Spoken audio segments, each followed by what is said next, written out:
Et du coup, moi, j'enfonçais. Et putain, c'est sexuel ce que je dis. Oh, c'est une catastrophe. Bonjour à tous et bienvenue dans cette nouvelle vidéo. Aujourd'hui, on se retrouve pour parler de mes piercings et mes tatouages. Je me suis dit que c'était le bon moment de vous faire cette vidéo.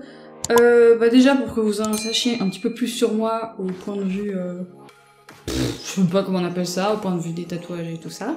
Et surtout parce que je viens de finir une grosse pièce et je me suis dit que il fallait quand même que j'ai un truc assez fini pour que je puisse enfin vous montrer quelque chose. Donc voilà, on commence tout de suite. Alors je vais commencer avec les piercings. Le tout premier que j'ai fait, c'est celui que j'ai au nez. À la base, j'avais juste un petit diamant et pour la petite histoire, je l'ai eu à mes 14-15 ans. C'est ma mère qui me l'a offert quand je me suis faite opérer pour le cancer. Donc voilà, c'est certes tôt, mais c'est quelque chose que je voulais faire depuis très longtemps. Ma mère m'a dit, est-ce que tu as quelque chose que tu veux absolument? Je dis oui, je veux le jeu des Sims 3, parce que oui, à l'époque c'était les Sims 3, ça venait de sortir, et un piercing au nez. Et elle a dit, ok, ça va. Ensuite, mes oreilles, alors c'est passé, j'ai eu quoi? J'ai eu le deuxième trou à mes 17 ans. Évidemment les premiers je les ai fait quand j'avais 5 ans, hein. Je les ai fait à Claire's, ouais, truc de merde, où elles pincent avec leur super pistolet, donc voilà, ne jamais faire si jamais, parce que ça vous détruit en fait, ça arrache tout ce qui passe, c'est vraiment pas bon, et encore moins pour les piercings, donc faites attention, le cartilage, vous oubliez, le mieux c'est vraiment d'aller chez un perceur à chaque fois, mais bon, chacun sa vie. Donc chaque oreille, voilà, donc j'ai fait un peu tout ça dans mes années de 17 ans à 19 ans. Après au niveau des oreilles je me suis calmée parce que je surcicatrise, du coup c'est un petit peu chiant, ça prend environ 1 an et demi à 2 ans pour cicatriser. Donc c'est quand même assez long et là il y en a plein que j'ai fait d'un coup. Du genre les deux du haut là, je les ai fait d'un coup. Après les autres je les ai un peu fait par-ci par-là. Mais on va dire que c'est allé assez vite, ouais, en tout cas 18 ans, 19 ans, dès que j'ai pu en fait je me suis fait percer, tatouer, vraiment c'était la libération. Ensuite à mes 18 ans, je me suis directement fait percer la langue, c'est un truc que je voulais faire, pas pour le côté cochonne ou quoi que ce soit, d'ailleurs à l'époque on me disait que c'était parce que j'étais une salope, ce qui n'est pas le cas. C'est juste parce que je trouvais ça très joli en fait, je sais pas pourquoi mais j'ai toujours aimé les piercings à la langue, j'ai jamais trouvé ça vulgaire, moche ou peu importe. Donc je l'ai fait et j'en suis très contente. La douleur, on va peut-être en parler avant d'arriver à la fin de la vidéo, ça serait une bonne idée. Le nez, en soi, c'est pas que ça fait mal, c'est juste que ça pince énormément et ça touche des nerfs, ce qui fait que vous pleurez automatiquement, c'est normal, parce que le nez, il y a beaucoup de terminaisons nerveuses. Et voilà. Après, c'est un piercing que j'ai jamais vraiment touché jusqu'à il y a 4 mois en arrière, parce que je sais pas, j'ai toujours eu une sensation désagréable et c'était un peu mon angoisse, le piercing au nez, je l'ai jamais changé. Les autres oui, mais celui-là pas. Donc voilà, et là j'ai changé avec l'anneau, je l'ai mis tout seul. Généralement c'est conseillé de le faire par un perceur, parce que déjà il évite de vous bousiller Il évite déjà de vous bousiller l'anneau, aussi de vous bousiller là où vous vous êtes fait percer évidemment, parce qu'évidemment en tirant dessus un peu, c'est possible que ça ouvre un petit peu le bordel, c'est pas du tout le but. Mais voilà, je me porte bien avec, et je préfère 1000 fois à la barre. En plus c'est chiant, il y a toujours le truc qui ressort dans le nez, à chaque fois on dirait qu'il y a de la mort et tout, enfin on évite. Ensuite pour les oreilles, j'ai jamais eu mal. Le seul que j'ai vraiment senti c'est dans le lobe en fait, où ça pince vraiment beaucoup. Après comme tout ça, la douleur... Quand vous venez de vous faire percer, pendant un jour ou deux, ça tape tout le temps, vous sentez votre cœur battre dedans. Mais voilà, c'est comme ça, hein. Après pour la langue, j'ai absolument rien senti. J'avais l'impression d'être un bout de steak en fait, tout simplement. Rien senti du tout, aucune douleur. Et après par contre c'est très très drôle parce que la cicatrisation, pendant 4 jours, vous ne pouvez absolument rien boire et rien manger. C'est pas que c'est interdit, c'est juste que votre langue en fait, ça devient un steak. Mais un gros steak. Et vraiment ça gonfle de ouf et tout, et c'est super flippant, vous pouvez même plus parler, c'est une catastrophe. Moi j'ai fait ça pendant mes vacances parce que on m'avait déjà prévenu que je pouvais pas parler pendant plusieurs jours. Je me suis dit ok, tu fais pas ça dans la semaine et tu vas bosser le lendemain comme une fleur, évite, parce que bon ça la fait pas trop d'arriver au boulot et de parler vraiment comme si vous aviez un gros steak dans la bouche quoi. Ensuite après la langue, je me suis fait en fait mes écarteurs, je les ai fait toute seule, j'ai fait absolument pas comment il faut le faire. Je me suis acheté tous les plugs en fait pour pouvoir agrandir le trou, hein. Le truc c'est que normalement il faut attendre, ils disent 1 mm par mois. le temps que votre oreille ait le temps de cicatriser, de prendre vraiment la forme et tout ça. Le truc c'est que moi je les voulais tout de suite, donc j'ai forcé et dès que ça tapait plus, je reforçais. Et avec la lymphe qui se faisait à cause de la cicatrisation, en fait ça me lubrifiait le trou, c'est dégueulasse, mais voilà, c'était comme ça. Et du coup moi j'enfonçais. Et putain c'est sexuel ce que je dis, oh, une catastrophe. Bon bref, et moi j'enfonçais, j'étais là et du coup bah c'est passé quoi. Puis après quand j'étais à la bonne taille, j'ai laissé par contre pendant 2-3 semaines. J'ai mis mon bijou final. Après, le gros là, c'est le dernier que je viens de faire. Je l'ai fait il y a environ 6 mois. Je l'ai fait en un week-end. Et c'est 1 centimètre. Donc celui-là par contre j'ai bien douillé. Pas pendant, encore ça va. Après le problème c'est qu'à la fin on passe de 6 mm à 8 et de 8 à 10. Il n'y a pas les 1 mm, donc c'est beaucoup plus dur, ce qui fait que vous arrêtez au milieu de l'oreille avec un machin qui pend. C'est super chiant. Et voilà, j'ai juste pas pris les tourbillons parce qu'ils coûtaient un peu plus cher et j'avais clairement la flemme d'acheter des trucs beaucoup plus chers vu qu'à la fin je voulais des comme ça. Donc voilà, après là celui-là il a mis vraiment beaucoup de temps à cicatriser vu que comme j'ai dit je surcicatrise et vu que j'y suis allée beaucoup plus vite que les autres. Voilà, il a eu du mal, mais j'ai mis de la crème et puis tout va bien, maintenant il est cicatrisé et la vie est belle. Après à mes 19 ans, je me suis fait percer le téton, je vais pas vous le montrer, hein. Vous imaginez juste un téton avec une barre dedans, voilà, c'est tout. Lui ça a été vraiment le plus long à cicatriser, j'ai fini de cicatriser il y a 4 mois. Il a quand même mis 4 ans à cicatriser, c'est énorme. Normalement un piercing au téton c'est de 1 à 2 ans pour une personne normale, et moi généralement faut doubler, donc voilà. Mais je suis très contente de l'avoir, j'ai commencé à faire un rejet, mais j'ai mis une crème magique. C'est la même crème en fait qui m'a fait cicatriser ça. Une crème magique que j'ai trouvée, et elle m'a fait cicatriser tout le bordel, je suis très contente, et du coup j'ai pas eu besoin de l'enlever. Au niveau de la douleur, j'ai absolument rien senti non plus, c'était très rapide. Et voilà, c'est tout. Après au niveau de mes souhaits, des piercings, j'ai envie de me faire le conche, je crois que ça s'appelle. Juste ici là, c'est en fait dans le gros cartilage de l'oreille, pour la seule raison que j'ai plus de place. J'ai pas envie non plus de m'infliger ça ailleurs sur le corps parce que le nombril ça va pas du tout avec mon style. Et surtout je pourrais me l'arracher chaque fois que je passe à quelque part, donc je n'ai pas envie de ça. Et puis celui-là, voilà, je trouve qu'il me manque un petit peu de... il me manque un truc. Donc voilà, j'ai envie de le faire, je le ferai bientôt, je sais pas encore quand. Mais voilà. Maintenant on va passer au tatouage. Alors j'en ai 16 si je dis pas de conneries. Alors j'ai listé ça hein, sur une feuille, donc on va commencer. Donc évidemment le premier c'est à 18 ans. C'est un petit nœud que je me suis fait avec des petits points. Sa signification c'est juste pour... c'était pour montrer que voilà, dans ma vie j'en ai peut-être un peu chié. Et les petits points c'est un peu pour montrer les étapes, mais finalement tout se rejoint, ça forme un nœud. Et le nœud c'est moi, voilà, en gros. Ensuite, à mes 18 ans et demi environ, j'ai fait le petit cœur infini que j'ai en bas du ventre. C'est juste pour montrer l'amour que j'ai envers ma mère, voilà, tout simplement. À mes 19 ans, je me suis fait une morsure de vampire sur la fesse. Cette fois, je vais vous mettre une photo, je vais pas montrer la vidéo parce que j'ai pas envie de vous montrer mon cul non plus. Voilà, parce que je suis tout simplement fan des vampires. C'est un truc, je suis totalement fan de ça. Je me suis dit, tu vas te faire une morsure de vampire sur la fesse. Pourquoi sur la fesse? Parce que sur la fesse gauche, ça porte bonheur, et accessoirement parce que si je le faisais dans le cou, au niveau des boulots, je me suis dit c'est peut-être un peu mal vu si tu te balades avec une morsure de vampire avec du sang qui coule.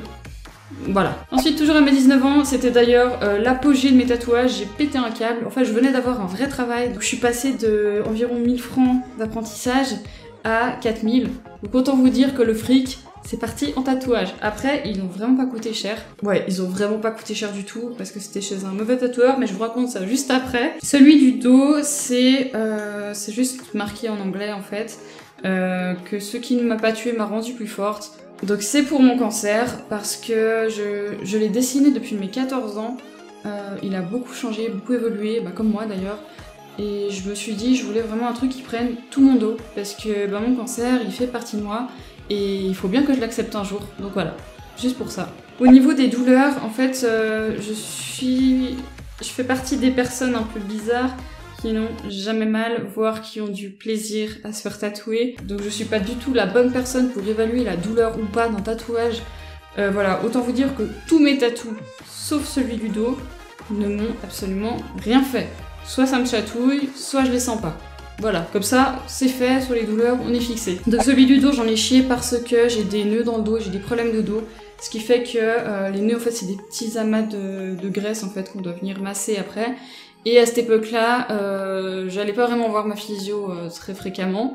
Du coup, bah voilà, j'en avais plein. Et évidemment, quand tu passes dessus avec la machine, ça fait mal. Et voilà, j'en ai pas mal chié pour le coup. Ensuite, toujours à mes 19 ans, je me suis fait les reliques de la mort. Je suis complètement fan d'Harry Potter. Donc voilà, il fallait que je me fasse ce petit signe. Et je me suis dit que là, c'était le bon endroit. Ensuite, à mes 19 ans et demi, je me suis fait celui qui représente en fait mon signe astrologique. En fait, je cherchais un endroit pour faire ce signe-là, en mode étoile justement. Et en fait, un jour, j'ai regardé mon bras et j'ai vu que j'avais 3 grains de beauté qui étaient parfaitement posés là. Comme si j'étais née pour me faire ce tatouage ici. Et du coup, au lieu de faire les étoiles du coup qui allaient aux deux bouts des traits et au milieu où ça se rejoint les 3, et ben j'ai mis mes grains de beauté et j'ai juste fait le tatouage autour. Donc voilà, très contente. Après les petites étoiles, j'ai voulu les faire comme ça parce que je trouvais ça joli. Et le petit truc, en fait c'est ma signature quand je dessine, des petites moustaches et une queue de chat parce que bah, j'adore les chats, c'est toute ma vie. Après on passe à mes 20 ans, ce tatouage il est pas très joyeux, hein. C'est en fait la date de décès de mon grand-père, voilà. Je réserve tout cet endroit de mon bras pour les dates de décès de ma famille. Rien d'autre à dire dessus. Pourquoi la date de décès? Parce que j'aime bien faire les choses un peu originales. Et du coup, je me suis dit que au lieu d'une date de naissance basique, autant faire les dates de décès. Voilà. Après, à mes 20 ans et demi, je me suis fait celui de Alice au Pays des Merveilles parce que j'adore aussi ce film. J'adore cet univers un peu taré, tout ça. C'est vraiment un truc... J'adore ça. Et bah voilà, je me suis fait la phrase du chat. Je ne vous prononcerai pas le nom parce que je sais jamais le dire. Chez Cher, chez Chai, chez Ursula, voilà, le chat. Et évidemment, son sourire, voilà, je pouvais pas passer à côté, c'était pas possible. Je suis fan de ce chat, il me passionne, voilà. Après on passe à mes 21 ans et ça c'est le seul tatouage que je regrette au plus haut point. Autant pour son motif que pour la signification. C'est simplement un moment de ma vie où j'ai décidé de me dire que mon père n'était pas une si mauvaise personne que ça. On s'est dit qu'on va oublier le passé, grosse erreur parce que déjà le motif est moche, c'est lui qui l'a choisi et du coup ma sœur et moi et évidemment lui, on doit se taper ce motif. Donc voilà, je vais pas l'enlever parce que c'est un tatouage, c'est une décision que j'ai prise quand même, malgré moi. Donc voilà. Après, ça me rappellera aussi qu'il faut pas faire confiance aux personnes, même ceux qu'on connaît bien. C'est la vie. Et accessoirement, je le vois jamais, donc je m'en fous. Voilà. Toujours à mes 21 ans, j'ai fait le petit signe chinois qui représente grande sœur. Et ma sœur s'est fait le même qui représente petite sœur. Voilà, on s'est fait au même endroit. Et évidemment, j'ai bien fait vérifier par un chinois que c'était grande sœur et petite sœur, hein, quand même. J'ai pas envie qu'il soit écrit pizza ou spaghetti sur mon cou, on va éviter. À mes 22 ans, j'ai fait un carnage, c'est-à-dire que j'en ai fait 3 d'un coup. Donc j'ai fait celui du cancer, j'en ai refait un pour le cancer, parce que j'ai jamais eu confiance en moi, j'ai des gros problèmes d'estime de moi. Et me rappeler tous les jours en le voyant à côté de ma cicatrice que ouais, j'ai fait un truc dans ma vie et j'ai accompli quelque chose, et bah ça fait du bien de se dire que j'ai quand même mené une bonne bataille dans ma vie.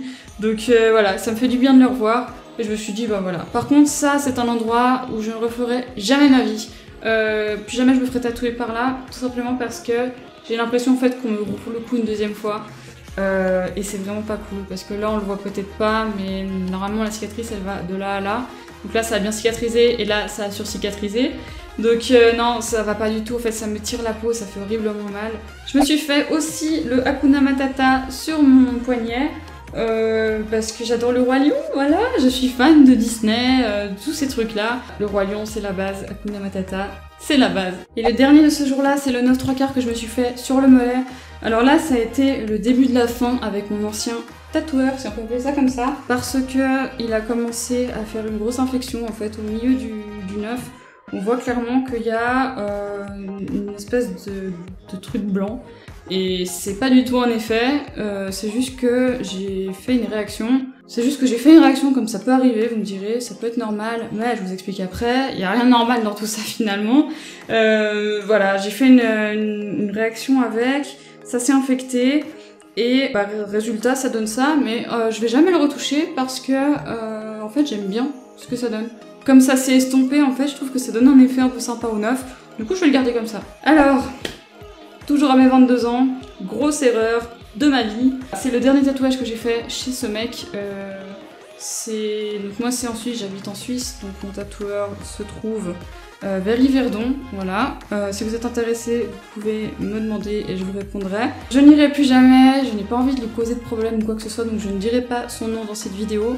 Il a déjà assez de problèmes comme ça dans sa vie, j'ai pas envie de rajouter une couche. C'est la baguette de Suro avec le super sort, voilà, je me suis dit ça y est, je vais faire une grosse pièce sur mon bras.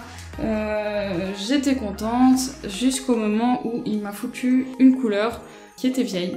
Il me l'a sortie. Il a sorti la couleur, il m'a dit qu'elle était un peu vieille, il l'a remuée je sais pas combien de temps, le truc ça doit être du carton. Et en fait quand il l'a passé en plein milieu, donc je vais vous montrer les photos de quand je venais de le faire, il a commencé à passer et j'ai vu ma peau s'éclater. Donc en fait je vous explique, il y a je sais plus combien, il y a 3 couches de peau, je sais plus le nom des 3, mais il en a pété une en fait qui n'est pas censée être pétée quand on se fait tatouer. Et j'ai vu ma peau éclater sous mes yeux, je me suis dit, là, Savannah, t'es dans la merde. Mais c'était que le début des emmerdes. Donc il a continué à faire tout le milieu je vois que ça pisse le sang, que c'est vraiment rouge, que la peau dessous, elle a bien morflé sa mère. Moi j'avais mal, je me suis dit, c'est quand même bizarre, parce que ça, j'ai vraiment l'impression qu'on était en train de me... Je sais pas comment on explique ça, mais... Voilà, la peau, voilà, comme ça. Et en fait, ce qui s'est passé, c'est que son verre, je pense, était plus que périmé. Donc, j'ai fait une méga infection de la mort, mais vraiment. Malheureusement, j'ai plus la photo du cratère que j'avais dans le bras.